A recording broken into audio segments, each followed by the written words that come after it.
Des panneaux brisés aux joueurs transformés en mèmes, voici les 20 dunks les plus fous de l'histoire de la NBA. Et au numéro 20, DeMar DeRozan a carrément assassiné quelqu'un.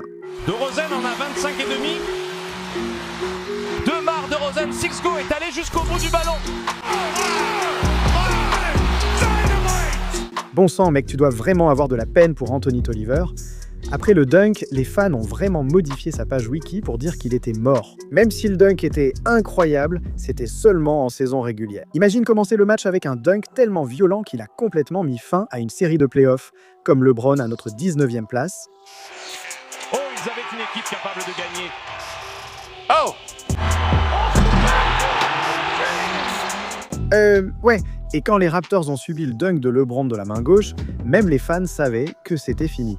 Regardez ça. Donc maintenant, je sais d'où Touquet tire ses animations de dunk. Soit ça, soit un dunk comme celui de Melo au numéro 18. Oh, ça marche. Oh mon Dieu, après avoir raté sans aucun élan, Melo a vraiment dit « dégage d'ici ». Mais au moins, Paul Millsap n'a été humilié qu'une seule fois, parce qu'à notre 17e place, un autre gars s'est fait humilier 2 fois dans la même action. Se faire contrer par Evans. Evans va filer vers le panier. Slam dunk! Frérot, c'est l'une des actions les plus folles que j'ai jamais vues. Honnêtement, la seule chose pire que de se faire humilier par un vétéran, c'est de se faire anéantir par un rookie, comme à la 16e place de notre classement. Passe à Burks, réception, tir à 3 points. Non, rebond. Oh! Oh! Regardez Josh Hart, mec.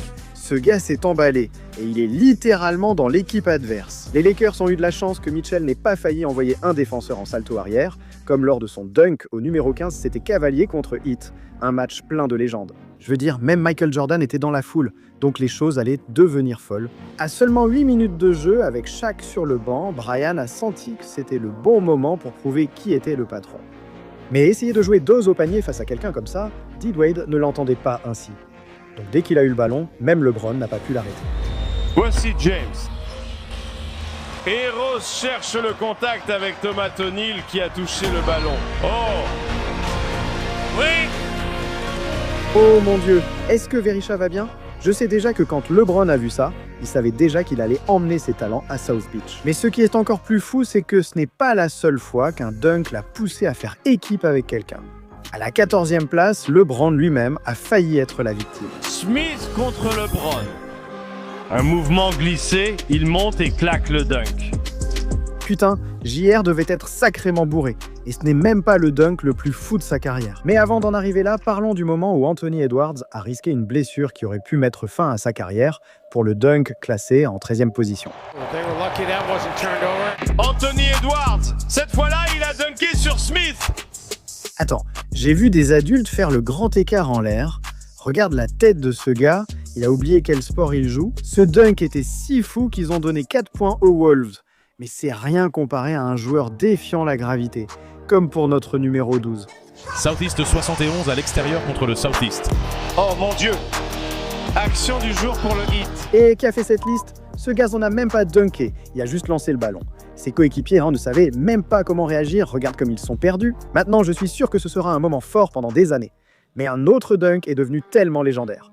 Plus de 10 ans plus tard, les joueurs imitent encore sa célébration. Regardez juste notre numéro 11. Il est arrivé par surprise depuis le coin droit pour 2 dunks pour Spinza. Quelle action! Avec un spin si fou qu'il a fait ma lessive, ce que Dwayne a infligé à Kendrick Perkins devrait être illégal.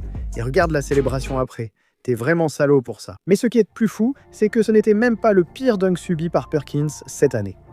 Maintenant qu'on entre dans le top 10 des dunks les plus fous de tous les temps, on passe à un autre niveau. C'est un jeu physique. Oh!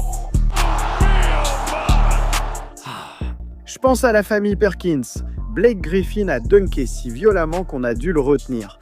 Pas étonnant que Kendrick Perkins ait pris sa retraite pour devenir analyste. Des dunks comme ça me feraient même peur d'entrer sur le terrain. On savait tous que Blake Griffin serait là. Il est incroyable. Découvrons en 9e position un dunk inédit dans l'histoire. Bon rebond, belle relance. En contre-attaque, 2 contre 1. Green conclut. Wow, l'alley-oop! Frérot, je croyais regarder un match, pas un concours de dunk. Gerald Green a vraiment réussi un alley-oop tellement fou qu'ils ont littéralement arrêté le chrono. Mon Dieu, mec. Rien de mieux que de recevoir une gâterie pendant un dunk. Pas besoin d'imaginer, c'est arrivé à notre 8e place. La prise et le ressort. Écran. Oh, énorme dunk. Oh mon Dieu, quelle action. On peut parler d'un truc de très haut niveau, avec l'un des dunks les plus irrespectueux de l'histoire de la NBA. Toute la famille de Mozgov l'a regardé se faire humilier par Blake en direct à la télévision. Mais tu vois, au moins Blake avait le temps de réussir ce dunk. Imagine être à l'autre bout du terrain avec seulement quelques secondes restantes. Eh bien, J.R. Smith a fait l'impensable. J.R. Smith cherche un homme à trouver. Mec, j'ai raté ce junior-là au lieu de celui-ci. Maintenant, même si Carmelo n'en croyait pas à ses yeux, au moins ces deux-là étaient coéquipiers. Imagine accomplir quelque chose d'incroyable au point de recevoir les félicitations de l'équipe adverse. Numéro 6, c'était fou. Deuxième match des finales de la conférence Est. Tous les yeux étaient sur le Big Three de Miami, mais Paul George, jeune star montante de la NBA, voulait marquer les esprits. Alors, avec quelques secondes restantes dans le troisième quart-temps, Paul George devait juste faire savoir à LeBron que c'était à son tour. Voici George qui fait un pas et termine le mouvement de l'extérieur. Incroyable! Merde mec, avec l'un des dunks les plus puissants de l'histoire de la NBA, Paul George a failli tuer Birdman. Ensuite, LeBron est revenu et a terminé le quart-temps en prenant sa revanche, mais il a bien fait comprendre à Paul George que même lui était impressionné par ce dunk. Puisqu'on parle de LeBron, il serait illogique qu'il ne soit pas dans le top 5.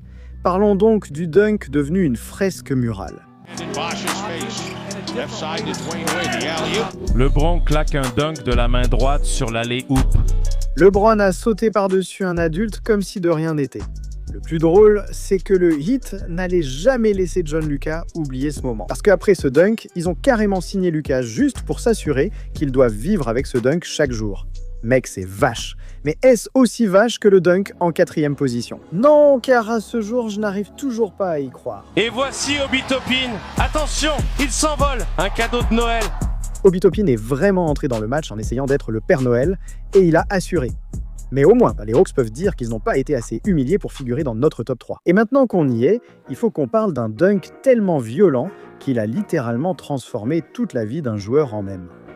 Voici Chris Paul, Balob. Attention! Oh, quel match monstrueux des Highbreakers! Ça a dû faire mal. Comment as-tu pu penser qu'il était une bonne idée de se mettre en travers d'un monstre de 2,13 mètres et 120 kg? C'est pour ça que tu étais par terre, le ballon t'a rebondi sur la tête.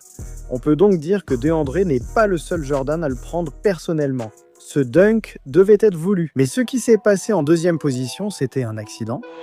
Voici Middleton, Giannis suit pour l'alley-oop. Ouais, un dunk tellement fou que même les célébrités dans la foule n'en revenaient pas, et je les comprends. Imaginez un géant de 2,13 mètres traînant littéralement ses parties sur le front d'un adulte et s'en sortir sans problème. Le plus fou, c'est que Giannis ignorait même sa présence. Je n'ai pas vu Steve Harlow. Je ne sais pas si Giannis mentait, mais il nous reste le temps pour un dernier dunk. Voici le moment que nous attendions tous. Un dunk monumental surpasse tous les autres. Et c'est parti. C'est parti, PG tente le tir. Oh, ouais, PG incroyable. Paul Schwartz a réalisé le dunk le plus légendaire, poussant les commentateurs à crier comme le bonhomme Kool-Aid. Alors, il n'y a qu'une seule chose plus folle que ce dunk, les tirs de l'autre bout du terrain, les tirs de la gagne, marqués sans le vouloir. Et je sais que tu veux en entendre plus à ce sujet. Clique simplement sur cette vidéo juste ici.